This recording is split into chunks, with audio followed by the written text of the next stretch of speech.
সবাইকে জানাই শুভ শারদিয়া। আর আজ মহা অষ্টমী। অষ্টমীর দিন সকালবেলা সবার বাড়িতে লুচি হয়।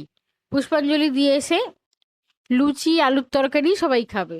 তাই দুপুরবেলা যাতে শুধু লুচি আলুর তরকারি না হয়, আর একটা কিছু অন্যরকম নিরামিষ কিছু করা যায়, সেটাই আজকে করছি। নমস্কার, আমার চ্যানেলে সবাইকে স্বাগত। আর পুরো ভিডিওটা লাস্ট পর্যন্ত দেখতে থাকুন। আজকের রেসিপিটায় একটা মশলা দিয়ে হবে 3-4 রকমের পদ। আমি এখানে একটাই রান্না করে দেখাচ্ছি, আর মশলাটা যেটা করে দেখাচ্ছি সেটাতে আপনারা চাইলে অনেকগুলো পদ রান্না করতে পারবেন, নিরামিষ পদ। আমি আজকে করছি পনিরের একটা মশলা।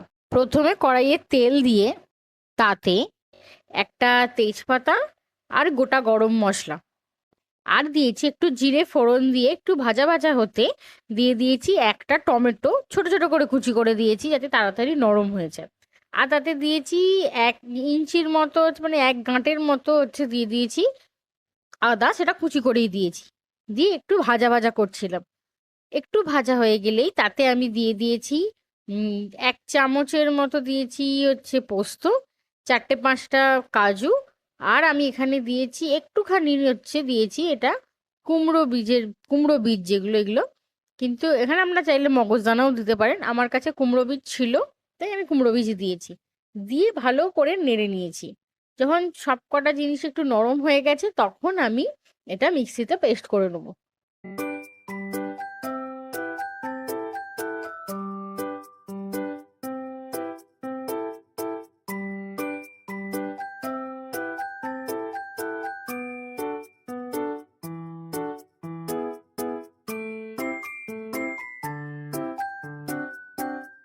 আবার ওই কড়াইয়েই কিছুটা তেল দিয়ে আমি পনিরগুলো ভেজে নেব।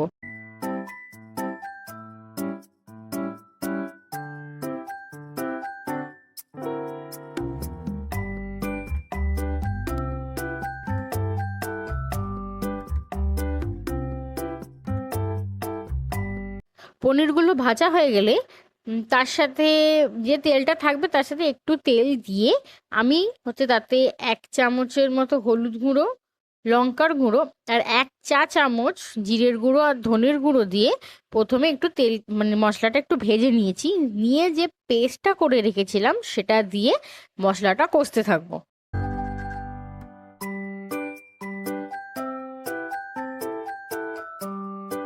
কষতে কষতে যখন মশলাটার থেকে তেল ছেড়ে দেবে, এই মশলাটাই তুলে রাখলে আপনারা চাইলে অনেক রকম নিরামিষ মানে রান্নায় ইউজ করতে পারবেন শুধু এই মশলাটা দিয়ে। আর অন্য, সেটা ফুলকপি হোক বা পনিরই হোক বা আদার্স অনেক রকম সবজি হয় যেগুলো দিয়ে আমরা নিরামিষ তরকারি করি, বা নবরত্ন, এইসব এর সাথে মিশিয়ে দিলেই রান্নাটা খুব পারফেক্ট হবে।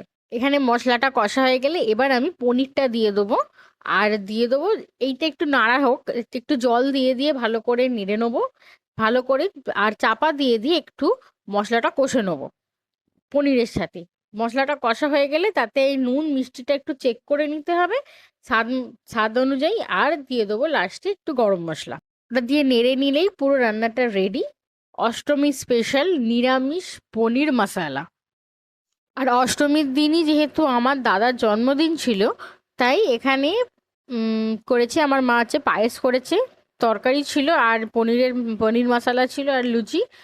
এই পায়েসটা সুজির পায়েস। যেহেতু অষ্টমীর দিন চাল খাওয়া যায় না, চাল কেউ খায় না, তাই আমার মা সুজির পায়েস আমার করেছে। ভিডিওগুলো ভালো লাগলে ইউটিউব থেকে দেখলে লাইক, শেয়ার অ্যান্ড সাবস্ক্রাইব করে দেবেন। আর যদি ফেসবুক থেকে দেখো তাহলে একটা আমাকে ফলো করে দেবে। আমার ফেসবুক পেজের সাথে যদি আপনারা যুক্ত হতে চান তাহলে ডেসক্রিপশনে আমার এই ফেসবুকের লিঙ্কটা দেওয়া আছে। আর আমার এই ভিডিওগুলো কেমন লাগছে অবশ্যই আমাকে কমেন্ট করে জানাবেন। ভালো থাকবেন।